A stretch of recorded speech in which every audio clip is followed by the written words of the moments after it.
പശ്ചിമേഷ്യൻ യുദ്ധ സാഹചര്യം ലോകത്തെയാകെ ഉലയ്ക്കുകയാണ്. ഓരോ ദിവസം ചെല്ലുന്തോറും പ്രതിസന്ധികളും ഏറുകയാണ്.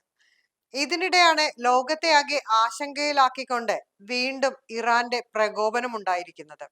ഹോർമോസ് കടലിടുക്കിൽ വാണിജ്യ കപ്പലിന് നേരെ ഇറാന്റെ ആക്രമണം ഉണ്ടായതായുള്ള റിപ്പോർട്ടുകളാണ് ഇപ്പോൾ വരുന്നത്.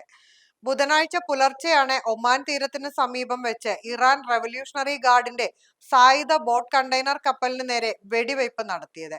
യാതൊരു മുന്നറിയിപ്പുമില്ലാതെ നടത്തിയ ആക്രമണത്തിൽ കപ്പലിന്റെ കമാൻഡ് സെന്ററായ ബ്രിഡ്ജിന് കനത്ത നാശനഷ്ടങ്ങൾ സംഭവിച്ചതായി UK maritime trade organisation report ചെയ്യുന്നു.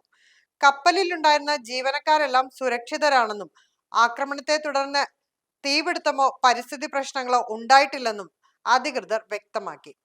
ആക്രമിക്കപ്പെട്ട കപ്പലിന്റെ പേരോ മറ്റു വിശദാംശങ്ങളോ ഇതുവരെ പുറത്തുവിട്ടിട്ടില്ല. അമേരിക്കയുടെ നേതൃത്വത്തിൽ ഇറാൻ തുറമുഖങ്ങളിൽ ഏർപ്പെടുത്തിയിരിക്കുന്ന ഉപരോധം പിൻവലിക്കുന്നതുവരെ ഹോർമോസ് കടലിടുക്ക് അടച്ചിടുമെന്ന ഇറാന്റെ പ്രഖ്യാപനത്തിന് പിന്നാലെയാണ് ഈ പുതിയ സംഭവം ഉണ്ടായിരിക്കുന്നത്. കഴിഞ്ഞ ശനിയാഴ്ച 2 ഇന്ത്യൻ കപ്പലുകൾക്ക് നേരെയും സമാനമായ രീതിയിൽ ആക്രമണമുണ്ടായിരുന്നു. ഇന്ത്യൻ പതാക വഹിച്ച കപ്പലുകളെ കടലിടുക്കിൽ വെച്ച് ഇറാൻ സൈന്യം തടയുകയും വെടിയുതിർക്കുകയും ചെയ്തിരുന്നു. ഇത് നയതന്ത്ര തലത്തിൽ വലിയ പ്രതിഷേധങ്ങൾക്ക് കാരണമായിരുന്നു. ഇന്ത്യൻ കപ്പലുകൾക്ക് നേരെ നടന്ന ആക്രമണത്തിൽ പ്രതിഷേധിച്ച് ന്യൂഡൽഹിയിലെ ഇറാൻ സ്ഥാനപതിയെ ഇന്ത്യൻ വിദേശകാര്യ മന്ത്രാലയം വിളിച്ചു വരുത്തി പ്രതിഷേധം അറിയിച്ചിരുന്നു. സമുദ്ര വ്യാപാര പാതകളിൽ ഇറാൻ നിയന്ത്രണം കടുപ്പിക്കുന്നത് അന്താരാഷ്ട്ര വ്യാപാര മേഖലകളെയും ആഗോള എണ്ണ വിപണികളെയും വലിയ തോതിൽ ബാധിക്കുമെന്ന ആശങ്ക നിലനിൽക്കുകയാണ്. അതേസമയം ഇറാനുമായുള്ള വെടിനിർത്തൽ കാലാവധി നീട്ടുന്നതായി അമേരിക്കൻ പ്രസിഡന്റ് ഡൊണാൾഡ് ട്രംപ് ചൊവ്വാഴ്ച പ്രഖ്യാപിച്ചിരുന്നു.